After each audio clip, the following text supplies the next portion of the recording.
Alors JMJ Gaëtan, c'est le moment, ça y est, le jour J est arrivé. Ouais, tout le monde est prêt, ça y est, c'est le grand départ.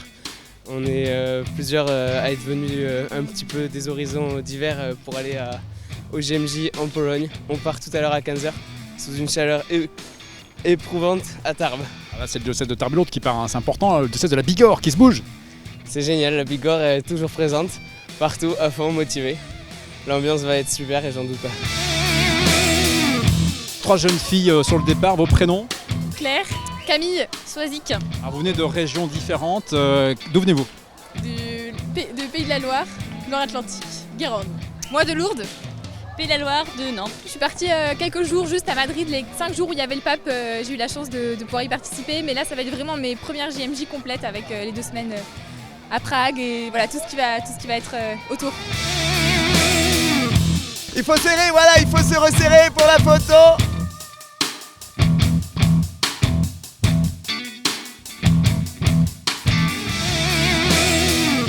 Cyril Moy, responsable de la pastorale des jeunes pour le diocèse de Tarbes. Ça y est, dans une demi-heure, 117 jeunes des Hautes-Pyrénées, de provenance de toutes les paroisses, plus ou moins du diocèse, partiront en direction de Cracovie, où on s'arrêtera à peu près une petite journée, enfin une grosse journée, à Prague.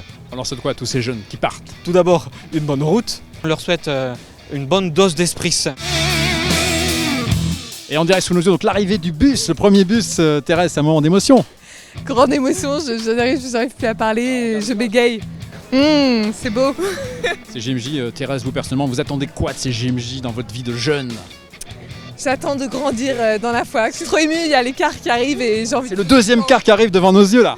Vous êtes le bus de Jean-Paul II, super. Et on va attribuer une image. On va l'y mettre. Et l'autre, il va s'appeler Sainte-Faustine. Voilà, et l'autre c'est celui-là là-bas. Super. Alors je l'affiche ça. Oui, si vous pouvez. Jean, vous êtes le chauffeur du bus Saint-Jean-Paul II. Voilà, qui les amène jusqu'à la Corrèze, à l'aire de Corrèze. Et là-bas, il y aura 2 autres chauffeurs qui prendront le car pour partir faire pour la Pologne. Quel regard vous portez sur tous ces jeunes qui partent, cette jeunesse chrétienne? C'est de la joie. C'est de la joie, ils se font plaisir et au moins ils ont un but, ils aiment quelque chose. Voilà, ça c'est important, je trouve. Et ça fait du bien dans un monde aujourd'hui un peu tourmenté. Exactement, exactement. De voir avec tous ces jeunes avec du sourire et que ça se passe bien. Et ça fait beaucoup de bien de voir ces jeunes, comme vous dites, après tout ce qui se passe, ces attentats à droite et à gauche, que ces jeunes relèvent un peu le moral de tout le monde. Direction la Pologne? Prête pour les aventures. Alors vous, Sœur Pia, vous êtes polonaise? Oui, je suis polonaise, mon accent il trahit tout. Ouais. Vous avez préparé tout cela un peu de l'intérieur, avec le cœur, parce que c'est votre pays. Et dès le début, je savais que c'était ma mission. Du coup, j'ai avec plaisir et je suis contente de pouvoir partager aux jeunes voilà, la beauté de mon pays et la culture, l'accueil, voilà, ça va être beau. En Pologne, tous ceux qui sont chrétiens, au lieu de dire bonjour, ils disent Szczęść Boże, que Dieu vous bénisse. Pour bonjour, on dit ça. Peu importe si on est religieux ou non, on le dit, voilà, Szczęść Boże. Merci Sœur Pia, bon voyage. Merci beaucoup. Alors on dit au revoir, à bientôt. Z Bogiem. Caroline, la maman de Vincent, alors le petit s'en va? Oui, tout à fait, pour la première fois d'ailleurs, aussi longtemps et aussi loin. Voilà, donc aussi c'est chargé d'émotions, pour beaucoup de préparatifs autour de ça, de la joie, surtout pour lui, qui va découvrir quelque chose de nouveau, voilà, avec tous les jeunes et la rencontre avec le pape.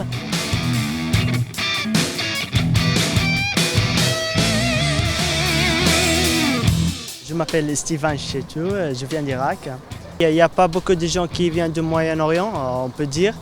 Donc on pense bien à nos frères qui sont encore souffrent en Irak, en Syrie, du Moyen-Orient en général. C'est la joie, malgré les événements terribles qui se passent un peu partout dans le monde. Il n'y a pas que la France, il y a aussi chez vous et puis ailleurs. On garde l'espérance? Oui, bien sûr on garde l'espérance. On dit toujours que Dieu est avec nous et il ne lâche jamais. Un dernier mot peut-être en arabe pour dire vive le pape François par exemple. Pape Francis. Alléluia. Merci. Amen, alléluia.